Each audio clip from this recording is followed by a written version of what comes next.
वेदांत में जिस मार्ग या जिस योग को सबसे इम्पोर्टेंट बतलाया गया है वो है ज्ञान योग, जो सबसे कठिन मार्ग है और मेरा फेवरेट भी। तो इसलिए आज हम इसे बारीकी से समझेंगे। चलिए शुरू से शुरू करते हैं। तो ज्ञान मतलब, ज्ञान एक संस्कृत शब्द है जो संस्कृत मूल ज्ञ या ज्ञ से लिया गया है और जिसका अर्थ है जानना। यह हम आगे डिस्कस करेंगे। अब योग मतलब, इस शब्द को संस्कृत मूल यज से लिया गया है जिसका शाब्दिक अर्थ है जोड़ना या एक करना, जीवात्मा को परमात्मा से एक करना और मनुष्य को मुक्त करना। तो इस योग यानी ज्ञान मार्ग का लक्ष्य क्या है? इसका लक्ष्य है स्वाधीनता, मुक्ति। मुक्ति लेकिन किससे? मुक्ति इस संसार के दुखों से, या मैं कहूँ हमारे स्वयं के कमियों से। मतलब यह कि दुख का कारण है गुलामी या बंधन, और इस बंधन का कारण हम स्वयं हैं।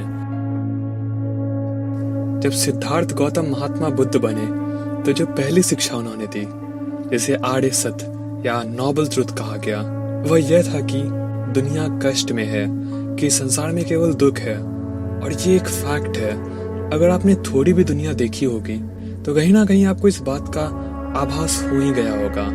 अगर एक सिंपल एग्जांपल लें तो मुझे बहुत खुशी होती अगर भारत में पुनः वह राम राज्य स्थापित हो जाए, लेकिन लगता नहीं कि यह संभव है। या मुझे बहुत खुशी होती अगर मैं आप सबको बस छू के एनलाइटन कर सकता, लेकिन उसमें भी मैं असमर्थ हूँ। या सिंपली अगर मैं कभी बीमार नहीं पड़ता तो वो भी बहुत बड़ी बात थी, लेकिन यह भी संभव नहीं है।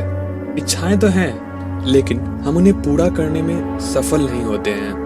और जब हमारे पास कोई इच्छा होती है लेकिन उसे पूरा करने का सामर्थ्य नहीं, उसे पूरा करने का साधन नहीं, तो हमें वह अजीब प्रतिक्रिया मिलती है जिसे दुख कहा जाता है। और इच्छाओं का कारण कौन है? मैं खुद हूँ, इसलिए मैं स्वयं इन सारे दुखों का कारण हूँ। चलिए इसे और अच्छे से समझते हैं। इच्छाओं की तुलना हम आग से कर सकते हैं। एक ऐसी आग जो हमेशा जलती रहती है और हमें उत्तेजित करते रहती है, और यह किसी चीज की लालसा करती है जिससे एक इम्पल्स प्रोड्यूस होता है, और उस चीज को, उस इच्छा की वस्तु को प्राप्त करके हम प्रसन्नता का अनुभव करते हैं। वही इच्छा खुशी या सुखद अनुभूति या कहीं सैटिस्फैक्शन का रूप ले लेती है जब हमें वह चीज, वह इच्छा की वस्तु मिल जाती है। लेकिन जब वो हमें नहीं मिलती, जब कुछ बीच में आके बाधा बन जाता है, तो हम दुख और क्रोध महसूस करते हैं। क्यों? क्योंकि कामना की आग अभी तक बुझी नहीं है और हमें अंदर ही अंदर जला रही है। यही हमारे सांसारिक जीवन का कटु सत्य है। अगर आप किसी चीज के लिए तरस रहे हैं और आप उसे नहीं पा सकते हैं तो कोई आपको खुश नहीं कर सकता। अब इवन अगर हमारी इच्छाएं पूरी हो भी जाए तो भी क्या आपको लगता है कि यह कामना की आग बुझ जाएगी? ना, वो तो बस आग में घी डालने जैसा होगा। जैसे घी डालने से आग कभी नहीं बुझती, बल्कि और अधिक इंटेंसिटी के साथ भड़क उठती है। उसी तरह इच्छा की वस्तु को लालसा की आग में अर्पित करने के बावजूद भी उसका अंत नहीं होता, बल्कि और अधिक इच्छाएं उत्पन्न होने लगती है। यही वह कटु सत्य है जिसे आम मनुष्य नहीं समझ पाते। पहले जब हमें किसी चीज की चाहत होती है, मे भी किसी मनुष्य की या किसी पद की या नाम अथवा पैसों की, तो दुख होता है। एक तरह से ये इच्छा एक एग्रीमेंट की तरह है जो आप अपने आप से साइन कराते हैं कि आप तब तक दुखी रहेंगे जब तक एक पार्टिकुलर वस्तु या एक पार्टिकुलर मनुष्य आपको मिल ना जाए। फिर जब वो चीज मिल जाती है तो एक पल की खुशी मिलती है, लेकिन अब हमेशा एक डर या एक तनाव सा लगा रहता है कि वो प्राप्त की हुई वस्तु कहीं खो ना जाए। एंड एट द एंड उसे खोना ही है, क्योंकि या तो आपको उसे छोड़ के जाना होगा या तो उसे आपको, और फिर वही दुख। या फिर कुछ समय बाद वो पार्टिकुलर चीज आपको खुशी देना बंद कर देती है, और फिर वही दुख। यही बंधन है। जब तक आप बाहरी दुनिया के सुख और आनंद की तलाश में हैं, तब तक आप अनजाने में ही सही, लेकिन दर्द और कष्ट के बीच बो रहे हैं। अगर आप ऑब्जर्व करें तो आप पाएंगे कि सुखों के बस एक छोटे से टुकड़े के लिए आपको दुखों का पहाड़ उठाना पड़ता है। और यही माया है, यही संसार का कटु सत्य है। अब सवाल यह उठता है कि ईश्वर ने इस जालिम संसार को बनाया है क्यों? उन्होंने इसको नहीं बनाया, हमने इसे बुरा बनाया है और हमें ही इसे अच्छा करना है। जिन दुखों से हम पीड़ित हैं, जिन बंधनों के तहत हम संघर्ष करते हैं, हम स्वयं उनके कारण हैं, कोई ईश्वर नहीं। We are the makers of our own destiny. हम स्वयं अपने भाग्य के निर्माता हैं। इनफैक्ट डेस्टिनी या भाग्य जैसी कोई चीज होती ही नहीं है। हमारा जीवन हमारे पिछले कर्मों का परिणाम है और यह स्वाभाविक है कि चूंकि हम स्वयं हमारे कर्म के निर्माता हैं, तो हमें ही इसे नष्ट करने में भी सक्षम होना होगा। ज्ञान योग का संपूर्ण सार ही यही है, मानव जाति को वास्तविकता से जागरूक कराना। एक कैटरपिलर अपने ही शरीर के पदार्थ से अपने चारों ओर एक छोटा सा ककून तैयार कर लेता है और अंत में वह खुद को उसमें कैद पाता है। अब वो चाहे वहां रोए या चिल्लाए, लेकिन कोई भी उसके बचाव में नहीं आएगा। उसे खुद संघर्ष करके बाहर निकलना होगा और जब वो निकलता है तो एक सुंदर तितली बनके। उसी तरह है ये बंधन जिसमें हम फंसे हैं। अनंत काल से हम खुद को कर्म से बांध रहे हैं और अब इस बंधन पे रोते हैं, विलाप करते हैं, लेकिन क्या फायदा? हमें स्वयं ही इस बंधन को काटना होगा। आचार्य शंकर कहते हैं कि इस बंधन का कारण है अज्ञान, यह सोचना कि हम मन अथवा शरीर हैं। मनुष्य अपने स्वभाव से दुष्ट नहीं है, बिल्कुल भी नहीं। उसका स्वभाव शुद्ध है, पूर्ण रूप से पवित्र है। प्रत्येक मनुष्य परमात्मा है। हर इंसान जिसे आप देखते हैं और कोई नहीं बल्कि स्वयं शिव हैं। यत्र तत्र सर्वत्र शिव। बस अज्ञान से ढके हैं और यही अज्ञान हमें बांधता है। अज्ञान ही सभी दुखों का कारण है, अज्ञान ही सभी पापों का कारण है और ज्ञान ही हमें इससे मुक्त कर सकता है। यही है ज्ञान मार्ग कि ज्ञान हमें मुक्त करेगा। लेकिन कौन सा ज्ञान? History, civics, chemistry, economics? ना, वो ज्ञान तो बंधन है। ज्ञानम बंध। तो कौन सा ज्ञान? वो कौन सा ज्ञान है जो सबसे उच्चतम है? यह सवाल इतिहास से भी पुराना है। अगर हम ग्रीक फिलॉसफी के पन्नों को पलटें तो हमें मिलता है कि प्राचीन काल में सोक्रेटिस नामक एक फिलॉसफर ने भी यही प्रश्न उठाया था जब वे डेल्फिक ओरेकल के पास गए और पूछा, of all knowledge which is the highest, यानी सभी ज्ञानों में से सर्वोच्च कौन है? तो आंसर मिला, नो थायसेल्फ, स्वयं को जानो। इस इंसिडेंट से कुछ हजार साल पहले लिखे गए उपनिषद में हम पढ़ते हैं कि एक महान स्कॉलर जो उस समय के सभी जाने माने दार्शन और विज्ञान का अध्ययन कर चुके थे, एक मुनिवर के पास जाते हैं और उनसे पूछते हैं, श्रीमान, मैं इन पुस्तकों से प्राप्त होने वाले निम्न ज्ञान से थक गया हूँ। दुनिया की घटनाओं का अध्ययन अब मुझे संतुष्ट नहीं करता, क्योंकि विज्ञान परम सत्य को प्रकट नहीं कर सकता। मैं उसे जानना चाहता हूँ जो उच्चतम है। क्या ऐसा कुछ है जिसे जानकर मैं ब्रह्मांड के वास्तविकता को जान सकूं? तत्पश्चात मुनिवर ने उत्तर दिया, हाँ है, और वह ज्ञान सर्वोच्च है जिसे जानकर तुम संपूर्ण ब्रह्मांड के वास्तविक स्वरूप को जान सकते हो। और उन्होंने आगे कहा, स्वात्मानम जाने ही, स्वयं को जानो, खुद का अध्ययन करो। यदि तुम अपने स्वयं के वास्तविक स्वरूप को जान पाते हो तो तुम ब्रह्मांड के वास्तविकता को जान पाओगे। अपने स्वयं में तुम शाश्वत सत्य तथा सभी घटनाओं के अनंत स्रोत को पाओगे। स्वयं को जानने से तुम परमेश्वर और इस संपूर्ण सृष्टि को जान पाओगे। मैं समझाता हूँ, जैसे पानी की एक बूंद की केमिकल प्रॉपर्टीज को जान लेने से जहाँ कहीं भी पानी दिखता है हम उसके प्रॉपर्टीज को जान लेते हैं, वैसे ही यह जान के कि हम वास्तव में कौन हैं और क्या हैं, हमें अंतिम सत्य का एहसास हो पाता है। श्री रामकृष्ण कहते थे कि मानव शरीर यूनिवर्स का एक मिनिएचर वर्जन है। जो फिजिकल डायमेंशन में है वही सटल यानी सूक्ष्म डायमेंशन में भी है। इसे मैं आगे समझाता हूँ। इसलिए अपने वास्तविक स्वयं का ज्ञान यानी आत्मज्ञान सभी ज्ञानों में सर्वोच्च है। हमारी आत्मा दिव्य है, ब्रह्म है, अयम आत्म ब्रह्मा। और इसे जान लेना यानी ब्रह्म को जान लेना, और ब्रह्म को जान लेना यानी संपूर्ण संसार को जान लेना, क्योंकि सर्वम खालोइदम ब्रह्मा, यह संपूर्ण संसार केवल वह ब्रह्म है।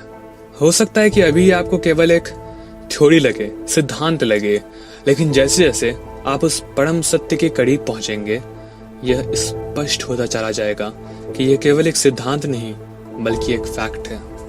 आत्मज्ञान ही वेदांत है। वेद यानी विद्या या ज्ञान और अंत मतलब अंतिम। वेदांत यानी अंतिम विद्या, फाइनल विस्डम, वो जिसे जानकर सब जाना जा सकता है। हम अज्ञान के नींद में सोए हैं और सपने देख रहे हैं जहां हम खुद को एक पार्टिकुलर राम या श्याम समझ रहे हैं, लेकिन जागने के पश्चात हम पाएंगे कि इस अभूतपूर्व भौतिक जगत के ज्ञान जिसे आज हम इतना इंपॉर्टेंस दे रहे हैं, वास्तव में उसका कोई महत्व है ही नहीं। तब हमें पता चलेगा कि साइंस के इन अलग अलग फील्ड्स में होने वाली यह सभी शोध आत्मज्ञान पर ही निर्भर हैं, और आत्मज्ञान ही वह नींव है, वह आधार है जिस पर भौतिक ज्ञान का अध्ययन संभव है। और इसलिए स्वयं यह आत्म का ज्ञान ही सर्वोच्च तथा सर्वोपरि है। यही सभी योग का लक्ष्य है और हमारे जीवन का भी। इसलिए हमारा पहला कर्तव्य यही है कि हम आत्मज्ञान को प्राप्त करें। लेकिन कैसे करें? यह ज्ञान हमें कहाँ मिलेगा?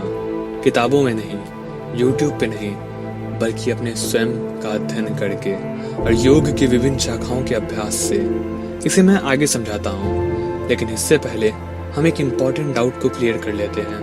भगवान शिव ने समझाया था कि ज्ञानम बंध, कि ज्ञान हमें बांधता है, लेकिन यहाँ जो शिक्षा मिल रही है वह तो पूरी तरह से विपरीत है। एक्चुअली नहीं, ये जो शब्द है ज्ञान, यह थोड़ा कॉम्प्लिकेटेड है। ज्ञान जो ज्ञानम बंधा में है वो रिप्रेजेंट करता है उस ज्ञान को जिसे आम व्यक्ति ज्ञान समझते हैं, यानी वह जो हमें शास्त्रों के अध्ययन से मिलता है। लेकिन एक्चुअली में ज्ञान का मतलब क्या है? उपनिषद में लिखा है ब्रह्मविद ब्रह्मैव भवति, यानी जो ब्रह्म को जान लेते हैं वह ब्रह्म बन जाते हैं। अगर ये सच है तो निश्चित रूप से इसे जानना, पढ़ने या सुनने जितना आसान नहीं होगा, क्योंकि ब्रह्म ज्ञान को शब्दों में बयान नहीं किया जा सकता। यह नॉलेज प्रत्यक्ष प्रमाण से ही प्राप्त हो सकता है। यह जो शब्द है नॉलेज, यह ग्रीक मूल ग्नोसिस से आया है, जिसका अर्थ है ऑब्जर्वेशन या एक्सपीरियंस के माध्यम से जानना। बस शास्त्रों को पढ़ने या सुन लेने से मुक्ति असंभव है। इनफैक्ट अगर उस ज्ञान को हम पकड़े रहें तो वह बंधन का रूप ले लेती है। इस ज्ञान को केवल एहसास से ही पाया जा सकता है, ना कि शास्त्रों से या मेरे वीडियोस को देख के। एंड ज्ञान योग का भी यही लक्ष्य है, यही एहसास, जिसे मैं और अच्छे से आगे समझाऊंगा। लेकिन इससे पहले मैं 2-3 बातों को क्लियर कर देना चाहता हूँ। आप सब मुझसे बुक्स के बारे में पूछते हैं जिसको पढ़ के आप एनलाइटन हो सकें, बट ऐसा नहीं होता। पढ़ने से मुक्ति नहीं मिलती। सच कहूँ तो मैंने लगभग सारे के सारे स्क्रिप्चर्स पढ़ डाले थे जो हिंदू धर्म में हैं, और वो लगभग 2-3 साल पहले। लेकिन हमेशा मुंह में फंस जाता, अहंकार और गुस्सा वह तो नाक पे ही रहता। एंड अगर आपने मेरे पुराने वीडियोस देखे होंगे तो आप जानते होंगे कि मैं कितना बड़ा मूर्ख था। लेकिन जब वह दिव्य अनुभूति हुई, जब वह प्रत्यक्ष प्रमाण मिला, तो सब बदल गया। और यह एहसास हुआ कि जो केवल किताबी ज्ञान में डूबे रहते हैं वह एक तरह से चंदन का भार ढोने वाले गधे के समान है, जो केवल वजन तो जानता है लेकिन चंदन के सुगंध को नहीं। जब आप इस बात को समझ जाएंगे तो आप भी आदि शंकराचार्य के ही बोल बोलेंगे, अविज्ञाते पड़े तत्वे शास्त्र दितिष्ठु निष्फला, विज्ञाते पी पड़े तत्वे शास्त्र दितिष्ठु निष्फला।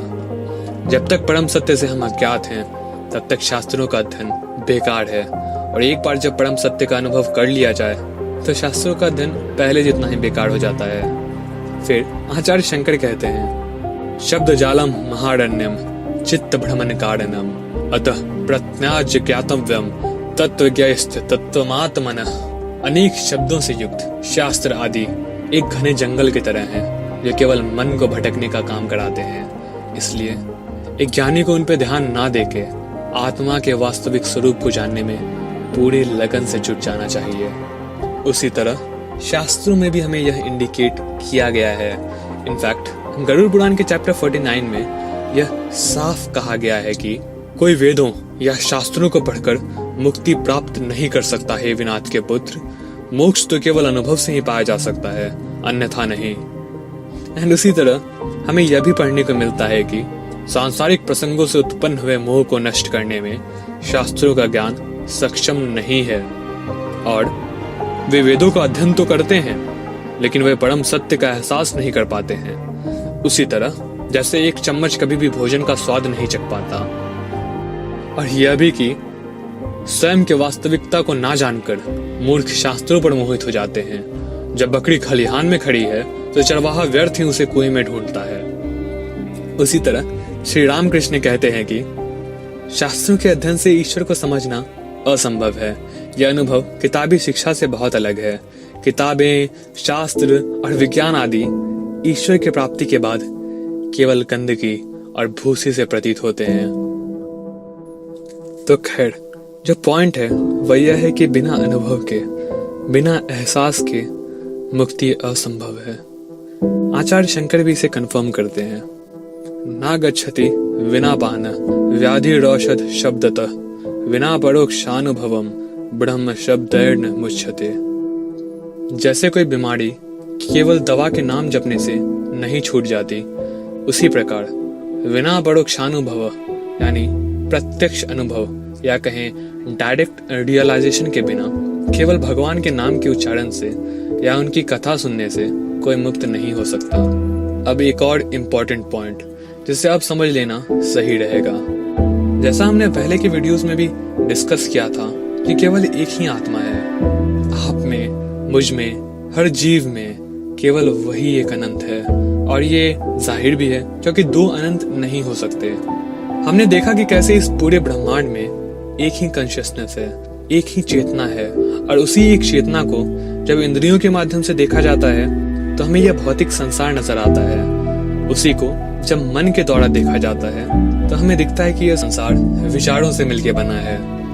और जब इस एक चेतना को उसके वास्तविक स्वरूप में देखा जाता है तो हमें केवल वह एक अनंत सदाशिव नजर आते हैं। यह एक बहुत इंपॉर्टेंट पॉइंट है। इनफैक्ट यही अद्वैत वेदांत का सार है, जिसे आगे कुछ भी डिस्कस कर लेने से पहले इन डेप्थ में समझना जरूरी है। चलिए इसे थोड़ा कॉम्प्लिकेट करते हैं। अब तक आप यह जानते होंगे कि मनुष्य के शरीर में एक आत्मा है। वेल, ऐसा नहीं है। यह तो बस मैटर को सिंपल करने के लिए हमने एज्यूम किया था। वास्तव में आत्मा ही शरीर भी है। केवल यही एक चेतना, एकमात्र अस्तित्व है। इसी को जब इंद्रियों के माध्यम से देखा जाता है तो यह शरीर बन जाती है। इसे जब विचारों के माध्यम से समझा जाता है तो यह मन का रूप ले लेती है। तो एक्चुअली मन, शरीर और आत्मा तीन अलग अलग टर्म्स नहीं हैं। हाँ, एक्सप्लेनेशन को सिंपल रखने के लिए हम इसे अलग अलग मान लेते हैं, लेकिन वास्तव में सब वही आत्मा है, वही एक चेतना कभी शरीर कहलाती है तो कभी मन और कभी आत्मा। जैसे मैं अपने थॉट्स को एक्सप्रेस करने के लिए शब्दों का यूज करता हूँ। बिना शब्द के मेरे विचार खुद को एक्सप्रेस नहीं कर सकते। उसी तरह शिव अपने आप को शक्ति यानी इस प्रकृति के द्वारा एक्सप्रेस करते हैं। क्या आप समझ रहे हैं? जैसे मेरे वर्ड्स एक्चुअली में मेरे थॉट्स हैं, उसी तरह यह संसार एक्चुअली में शिव है। और एक अद्वैत ज्ञानी या एक एनलाइटेंड मनुष्य को संसार ऐसा ही नजर आता है। वह इस संपूर्ण संसार में केवल शिव को यानी अपनी आत्मा या कहें ब्रह्म को देख सकते हैं। यह संपूर्ण जगत वास्तविक नहीं है। वास्तविकता केवल मैं हूँ। मैं ही वो एक अनंत हूँ। मैं ही शिव हूँ। मैं ही ब्रह्म हूँ। यही अंतिम निष्कर्ष है। वह तो बस माया या कहें अज्ञान के कारण हमें अनेकों जीव नजर आते हैं। सपोज कि आप शाम को टहल रहे हैं और सड़क पे आपको एक मोटा सांप नजर आता है। आप एक पल के लिए घबरा जाते हैं, लेकिन फिर जब आप विवेक से काम लेते हैं तो आप पाते हैं कि वह सांप असल में सांप है ही नहीं, वह तो एक रस्सी थी। यह सब बस उसी तरह है जैसे वह सांप और रस्सी दो अलग अलग चीजें नहीं है। उसी तरह जैसे किसी को सांप दिखता है तो किसी को रस्सी, जबकि वो दोनों एक ही हैं। उसी तरह किसी को संसार नजर आता है और किसी को ब्रह्म। जब हम रस्सी को देखते हैं तो हमारे लिए सांप गायब हो जाता है, और जब हम सांप को देखते हैं तो हमें रस्सी नहीं दिखती। दोनों बार हमें केवल एक ही नजर आता है, या तो सांप या तो रस्सी। हम दोनों को एक साथ नहीं देख सकते। उसी तरह जब हम स्वयं को एक शरीर के रूप में देखते हैं तो आप पाते हैं कि आप बस एक शरीर हैं और कुछ नहीं। एंड 99.99% लोग अपने आप को ऐसे ही देखते हैं। वे आत्मा और मन और इन सभी मेटाफिजिकल टॉपिक्स पर चाहे कितना भी डिस्कशन कर लें, लेकिन जब तक वे इस कॉन्शियस लेवल पे हैं उन्हें इस भौतिक आयाम के ऊपर और कुछ भी नहीं दिखेगा। लेकिन जब हम कॉन्शियसनेस के एक हायर स्टेज पे पहुंचते हैं, यानी सुपर कॉन्शियस स्टेट या कहें गॉड कॉन्शियस स्टेट, तो हमें स्वयं में वह नजर आते हैं, वह जो सतचित आनंद स्वरूप हैं, जो इस संपूर्ण संसार के पीछे के वास्तविकता हैं, जो मेरे शब्दों के पीछे के विचार हैं, सभी तुलनाओं से जो पड़े हैं, सभी सीमाओं से जो पड़े हैं, हमेशा मुक्त आकाश रूपी अनंत और सर्वव्यापी हैं। वह जो मेरी आत्मा है, वह जो मेरे वास्तविक स्वरूप है। ऋग्वेद में कहा गया है, एकम सत्य विपड़ा बहुधा वदंती, अर्थात सत्य केवल एक है, लेकिन वह विविध विविध रूपों में प्रतीत होते हैं। और यही वेदांत का संपूर्ण सार है कि केवल एक ही अस्तित्व है, और वही एक अस्तित्व विभिन्न रूपों में प्रकट है। पृथ्वी, आकाश, स्वर्ग और नरक, देवता और दानव, भूत मनुष्य, सर्वम खलु इदं ब्रह्मा, सब केवल वही एक परम सत्य है। और इसी अनंत एकता का दिव्य एहसास एक ज्ञानी का लक्ष्य है। लेकिन कैसे? ज्ञान युग द्वारा यह अनुभव करें कैसे? यह भयानक सपना कैसे टूटेगा कि हम एक क्षणभंगुर और निर्भर प्राणी हैं? कितना भयानक सपना है। उस परम शिव के अंश होने के बावजूद हम गुलामों की तरह जी रहे हैं। एक खरोंच लगने पर हम दर्द से कांप उठते हैं। जब कोई मीठी बातें कहता है तो हम खुश हो जाते हैं। यह क्या हाल बना रखा है हमने। तन के गुलाम, मन के गुलाम, संसार के गुलाम, मीठी बातों के गुलाम, वासना के गुलाम, सुख के गुलाम, जीवन के गुलाम, मृत्यु के गुलाम, सब कुछ के गुलाम। इस गुलामी को तोड़ना होगा, लेकिन कैसे? शंकराचार्य कहते हैं, ततः श्रुतिस्तन मननम सतत ध्यानम शिरम नित्य निरंतरम मुने, विच मीन्स पहले सुने, फिर उस पर चिंतन करें, और तब साधक को चाहिए कि वह उस सत्य पर लंबे समय तक निरंतर और अखंड ध्यान करे। ततो विकल्पम परमेत्य विद्वान एव निर्वाण सुखम समृच्छति।